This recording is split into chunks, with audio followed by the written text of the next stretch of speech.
Fêtons aujourd'hui Sainte Catherine de Sienne, qui pendant toute sa vie a eu cette soif de contempler le Christ en croix. Sainte Catherine de Sienne aussi a œuvré pendant toute sa vie pour servir l'Église et permettre au pape d'Avignon de revenir à Rome. Elle est docteure de l'Église et copatronne aussi de l'Europe. Et cette contemplation du Christ en croix, qui a fait l'objet de la méditation de toute une vie de Sainte Catherine de Sienne, eh bien, trouve son fondement dans finalement cet acte de sacrifice que le Christ a bien voulu faire volontairement, par obéissance, par amour pour nous. Cette mort sur la croix, nous le savons, nous l'avons médité il n'y a pas si longtemps, et cette résurrection aussi sont le signe du véritable amour du bon Dieu pour chacun de nous. Si nous contemplons le Christ en croix, à la suite de Sainte Catherine de Sienne, nous pouvons y voir tout l'amour du bon Dieu pour nous. Je crois que nous mesurons l'amour par la force et la constance qui existent dans le sujet qui aime.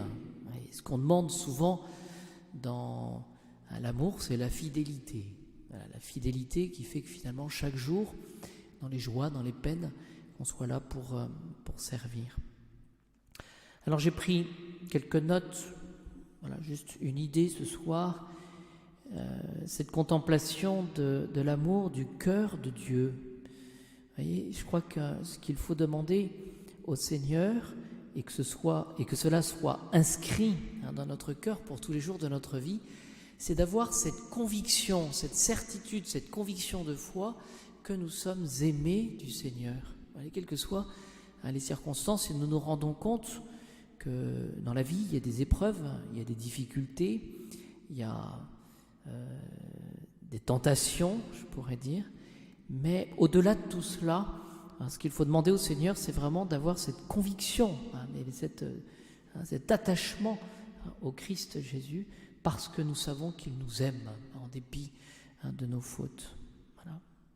Nous avons un amour qui est souvent étriqué, le Seigneur, lui, nous aime. Alors c'est ce qu'a voulu nous dire dans ses écrits Sainte Catherine de Sienne. Un jour, dit-elle, je demandais au Seigneur, d'où, agneau immaculé, vous étiez déjà mort sur la croix quand votre côté fut percé par la lance.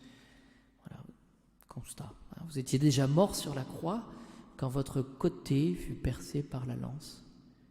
Pourquoi donc ? Elle se pose la question, mais pourquoi donc avez-vous voulu bien que votre cœur soit percé alors que vous étiez déjà mort ? Pourquoi donc, dit-elle, avez-vous décrété qu'il fut alors frappé et si cruellement blessé ? Il y a certainement une signification. Jésus répondit à Sainte Catherine pour plusieurs motifs, dont voici le principal.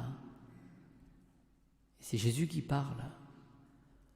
Mon amour pour les hommes était sans mesure, tandis que les souffrances et la torture que j'endurais étaient limitées. Jésus dans sa nature humaine, divine, mais humaine aussi. Je répète, mon amour pour les hommes était sans mesure, tandis que les souffrances et la torture que j'endurais étaient limitées. Et ainsi, je ne pouvais pas leur manifester l'étendue de mon amour pour eux, puisque mon amour est sans limite. J'ai donc voulu, dit-elle, que mon cœur soit ouvert. Par là, vous connaîtriez ses secrets intimes et qu'il vous aimait bien plus que ne peut le montrer une douleur finie. Vous voyez, donc la réponse finalement de Jésus à cette interrogation de Sainte Catherine de Sienne, c'était j'ai bien voulu que mon cœur soit percé par la lance, même après ma mort, pour montrer l'étendue de mon amour. Vous voyez, je vous le disais tout à l'heure, souvent nous mettons des limites à notre amour, parce que c'est comme ça, nous sommes créés.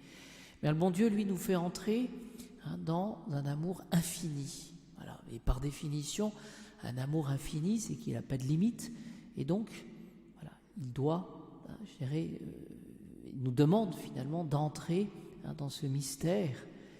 Et c'est ce que le Seigneur a voulu montrer, le mystère de son amour pour nous, d'un amour qui est sans limite. Voilà. Et cela doit être pour nous, voyez-vous, un motif de consolation, parce que trop souvent, je le répète encore une fois, nous réfléchissons et nous voyons les choses, mais de manière humaine. Et la foi nous invite justement à aller plus loin, à ne pas mettre de limites dans cet amour. Voilà. Je termine simplement par une deuxième idée, à côté de cet amour infini, qu'on ne peut pas développer ce soir, mais qui peut peut-être ouvrir des horizons pour nous. Voici ce que dit Sainte Catherine, donc à la suite des révélations de Jésus: vous ne serez pas récompensés selon le temps et le travail dans votre vie, le temps que vous aurez passé, peut-être à m'aimer, etc., et le travail, mais selon la mesure de l'amour. Oui, vous serez récompensés selon la mesure de l'amour. C'est-à-dire que finalement, ce que le Seigneur nous demande, et ça se décline par, je dirais, toutes les réactions qu'on doit avoir. Quelqu'un vous fait du mal, faites le bien. Voilà. Quelqu'un vous blesse, pardonnez. Voilà. Si jamais vous ne saluez que ceux qui vous saluent, si vous n'aimez que ceux qui vous aiment, quel mérite avez-vous? Ça, c'est Matthieu chapitre 5.